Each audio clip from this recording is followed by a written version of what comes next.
साथियों नमस्कार। मैं ओम प्रकाश चौधरी, पोषण सलाहकार, और आज एक नए विषय पर, एक नए टॉपिक पे बात करेंगे। पिछले टॉपिक में हम लोगों ने जाना था, हम अपने शारीरिक घड़ी के बारे में जानकारी लिए थे, हम अपने शारीरिक घड़ी के बारे में जाना था, और इस सेशन में हम जानेंगे कि हमारे शारीरिक घड़ी के साथ साथ हमारी जो पाचन घड़ी है उसके बारे में बात करेंगे। तो आइए बात करते हैं। और तो सबसे पहले आप सभी लोगों का स्वागत है इस प्रोग्राम में।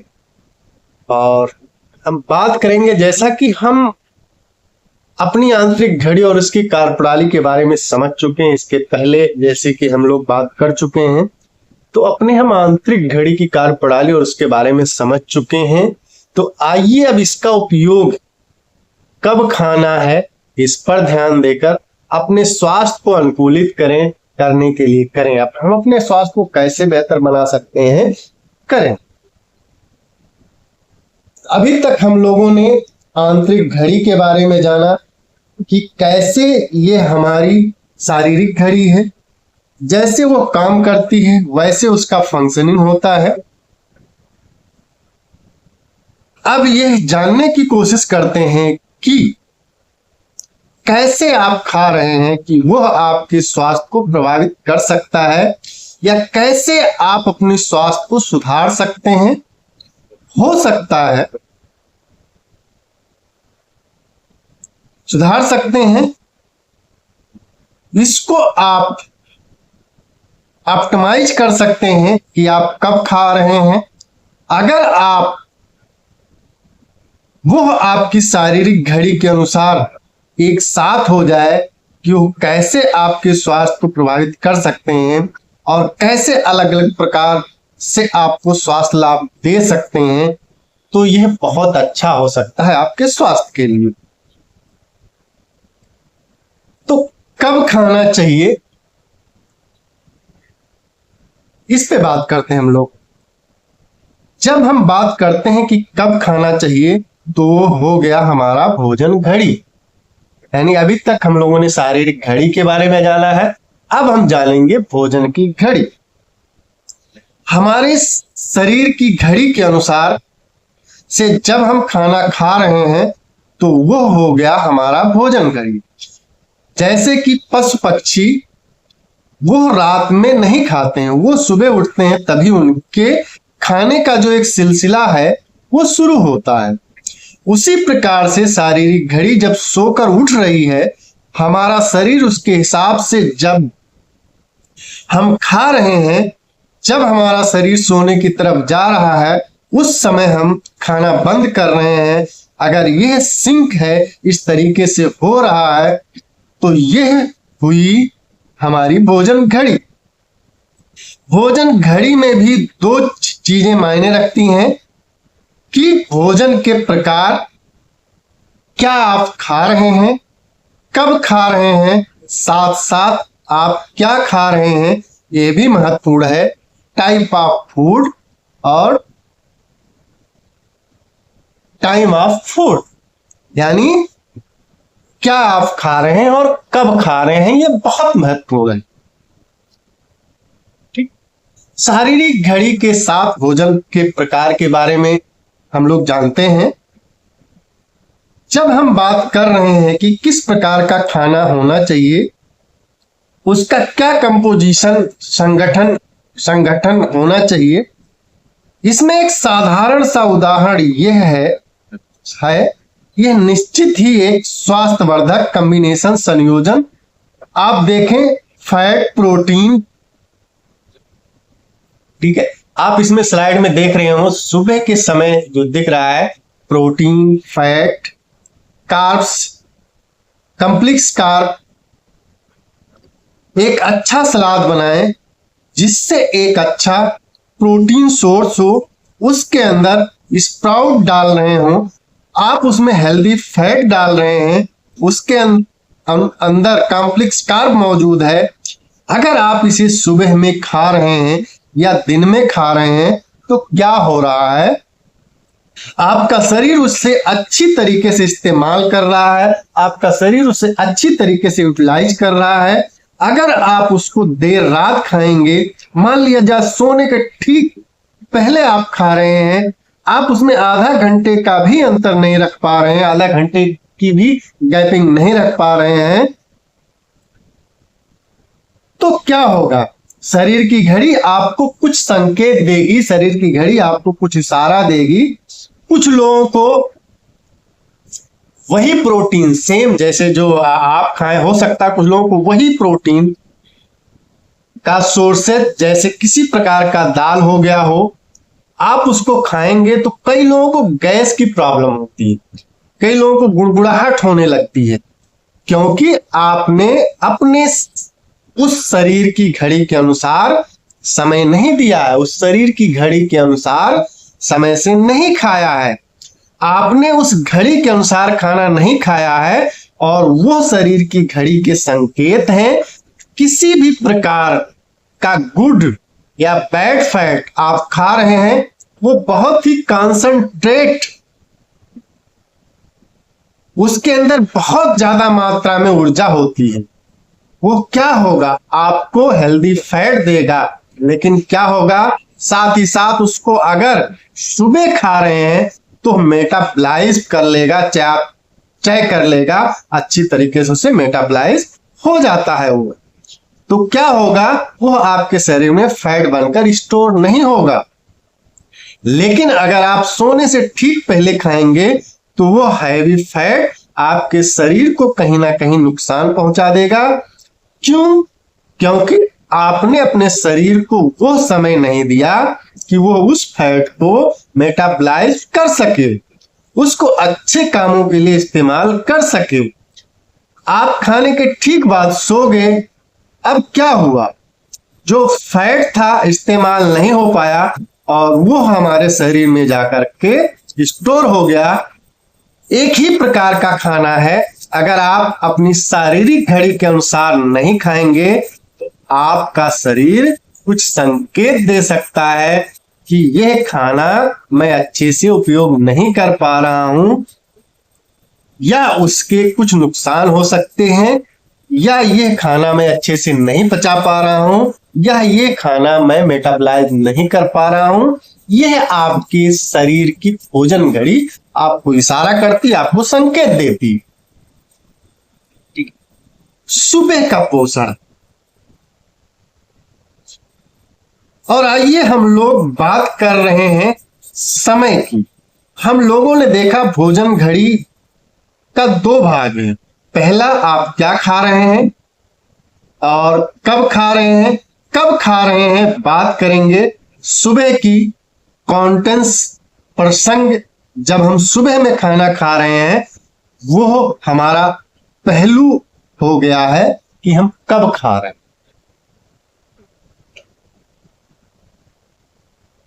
क्या सुबह का पोषण महत्वपूर्ण है?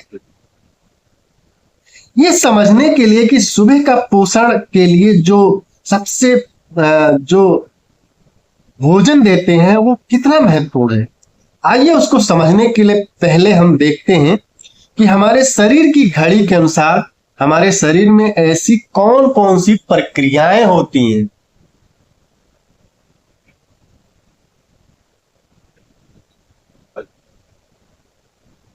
तो दिन और रात की तुलना में हम कुछ बातें जानते हैं।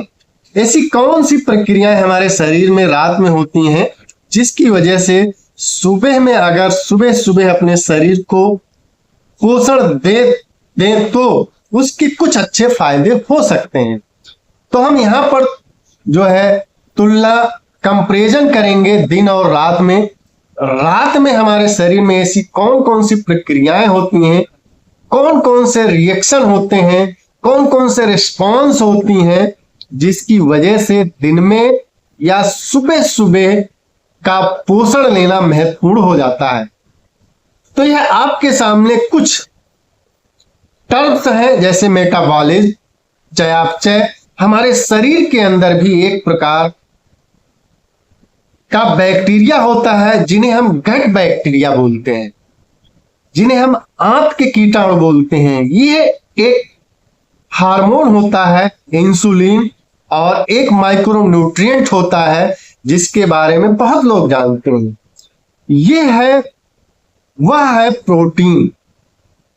यह नाम कैसे काम करता है, इनका क्या संबंध है रात और दिन के बीच में, एक एक करके हम पूरी प्रक्रिया को समझेंगे। तो हम लोग शुरुआत करते हैं मेटाबॉलिज्म चयापचय से। उससे आप क्या समझते हैं? जब बार बार बोला जाता है कि खाने को हमें मेटाबॉलाइज करना है, ये हमारा मेटाबॉलिज्म स्वास्थ्य अच्छा नहीं है, मेटाबॉलिज्म हमारे शरीर में अच्छा नहीं हो रहा है, तो खाने का उसका क्या मतलब है? ये बहुत ही बेसिक प्रक्रिया है जो हमारे शरीर के अंदर होती रहती है। तो आइए जानते हैं मेटाबॉलिज्म क्या है, चयापचय क्या है। मेटाबॉलिज्म को अगर हम एक सिंपल शब्दों में समझने की कोशिश करें, जैसे हम कार का उदाहरण ले कार को ईंधन की जरूरत होती है, फिर क्या होता है, वो शरीर रूपी इंजन में जलता है और वो जलकर बदलता है ऊर्जा में, जिसकी वजह से गाड़ी आगे बढ़ती है। यही जो बर्निंग, जलने की प्रक्रिया है, यही मेटाबॉलिज्म चयापचय है जो हमारे शरीर में होती है जब हम खाना खाते हैं और हम कहते हैं कि ये खाना आपको ताकत देगा। लेकिन कैसे देगा? खाना दाल चावल रोटी सब्जी ये कैसे ताकत देगा? कैसे आपके शरीर को आगे बढ़ाएगा, या आपके शरीर का जो मूवमेंट होता है उसको इंश्योर करेगा? उसको भी ऊर्जा में परिवर्तित होना है। उसके लिए जो खाने को बर्न करता है, जलाता है, उसके अंदर एक ऐसी प्रक्रिया होती है, ऐसे रिएक्शन होते हैं कि यही भोजन आपका ऊर्जा में बदल जाता है। इसी प्रोसेस को बोला जाता है मेटाबॉलिज्म चयापचय। तो चयापचय की दर, प्रभाव और दिन रात के अनुसार की भिन्नता को हम लोग समझते हैं। दिन और रात में होता क्या है, अब वह देखते हैं। यहां एक फैक्ट्री का उदाहरण ले रहे हैं कि जैसे कोई फैक्ट्री 24 घंटे चलती है, लेकिन रात के समय में जब समय होता है फैक्ट्री का, उस समय उतना उसके अंदर उत्पादन नहीं हो रहा है। क्या हुआ? क्योंकि उस समय पर उतने रॉ मटेरियल नहीं है, काम करने वाले लोग उतने नहीं हैं। तो क्या हुआ, ये फैक्ट्री है, उसमें रात का जो काम करने की पद्धति है, जो उत्पादन है, वो कम हो गया। सुबह में क्या हुआ, रॉ मटेरियल मिल रहा है, काम करने वाले लोग समय से आ रहे हैं, तो यहां पर वर्कर हो गए सूरज की किरणें। जैसे हमारे शरीर में सूरज की किरणें आ रही हैं, आप रॉ मटेरियल शरीर को खाने के फॉर्म में दे रहे हैं, शारीरिक गतिविधि हो रही है। ये क्या करता है, ये ट्रिगर करता है, ये चालू कर देता है, स्पार्क करता है। जैसे कि नाइट शिफ्ट की जगह सुबह का जो समय है वह एक ट्रिगर करता है कि अब हमें वापस उत्पादन शुरू करना है। और स्टडीज ये बताती हैं, जैसे एक स्टडी है इंटरनेशनल जर्नल ऑफ एंडोक्राइन नामक जो जर्नल में मौजूद है, उसमें यह दिखाया गया है कि बहुत सारे कारण हैं। रात को यही जो प्रक्रिया होती है मेटाबॉलिज्म की, एक करीब 15% तक कम हो सकती है दिन की तुलना में। क्यों ऐसा होता है? क्योंकि पहली बात, दिन की तुलना में रात में शारीरिक गतिविधि कम होती है। और बहुत प्रचलित है आयुर्वेद में जठराग्नि। जठराग्नि का मतलब क्या है कि जो हमारी पेट जहां पर पाचन हो रहा है, वहां पर अग्नि है। अग्नि मतलब वो एक ऊर्जा है जो खाने को पचाती है, मेटाबॉलाइज करती है। वो एक अग्नि हमारे शरीर में रात में कम हो जाती है। इससे होता क्या है कि जो भी हम खाना खाएंगे वह कारगर तरीके से ना तो पचेगा, ना तो मेटाबॉलाइज हो सकती है, बल्कि दिन में अगर आप वही खाना खाएंगे तो अग्नि ज्यादा प्रज्वलित होती है, यानी आप जो खाएंगे वो अच्छे से पचेगा भी और मेटाबॉलाइज भी होगा और दिन में आपकी शारीरिक गतिविधि ज्यादा होती है। जैसे आपने देखा कि दिन में आपकी मेन घड़ी जो है ब्रेन और उसके साथ जो अंगों की घड़ियां हैं सब एक्टिव हो जाती हैं, आपकी बॉडी निरंतर काम करती है। इसकी वजह से आपके शरीर की मेटाबॉलिक रेट होती है वो बहुत ज्यादा होती है दिन के समय में रात की अपेक्षा। तो दिन में हमारे सारे बॉडी के पार्ट एक्टिव होते हैं, सारी एक्टिविटी होती है, हमारे सारे अंग एक्टिव होते हैं और हमारे शरीर की सारी घड़ियां एक्टिव होती हैं, सारी घड़ियां अपने समय पे काम करती हैं। तो उस समय भोजन को मेटाबॉलाइज करना, पचाना आसान होता है। तो आज के लिए इतना ही। तो बहुत बहुत धन्यवाद। Thank you.